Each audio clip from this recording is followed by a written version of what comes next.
আর আজকের বিষয় হলো যেটা যে এই বিজেপি সরকার যখন থেকে ক্ষমতায় ছিলেন তখন থেকে নানাভাবে সাধারণ মানুষের উপরে নিষ্ক্রিয়ভাবে অত্যাচার শুরু করলেন।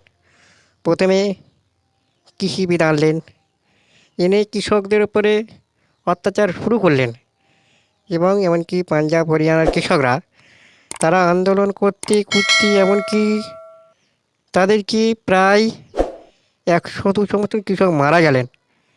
তারপরে আবার একটা বিল এলো এনআরসি।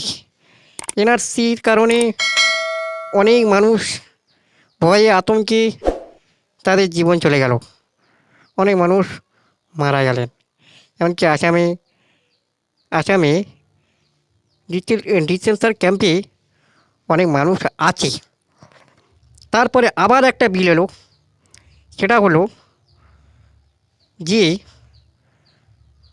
মানে একই পদ্ধতিতে হিন্দু মুসলিম জৈন খ্রিস্টান সব ধর্ম মানুষ বিয়ে হবে, একই পদ্ধতি মানে একই নিয়মে একটা বিল এলো। তারপরে আবার একটা বিল এলো, এবারে একটা সাম্প্রতিক বিল এলো ওয়াকফ বোর্ড নিয়ে একটা বিল, যেখানে যে মুসলমানদের মসজিদ, মাদ্রাসা, দরগা, মাজার, ঈদগার মাঠ এগুলো ওয়াকফ বোর্ডের অধীনে থাকে। সেগুলো যদি কেন্দ্রীয় সরকার এই বিলের মাধ্যমে এগুলো যদি কেড়ে নেয়, তাহলে সাধারণ মানুষ কোথায় যাবে?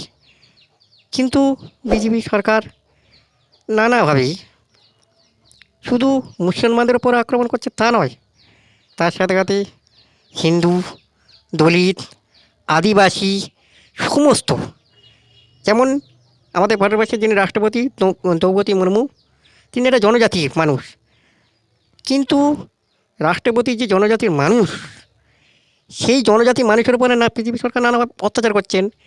যেমন মণিপুরে দলিত আদিবাসীদেরকে নগ্ন করে করানো হচ্ছে, তাদের উপর নানাভাবে অত্যাচার করা হচ্ছে বিভিন্ন রাজ্যে।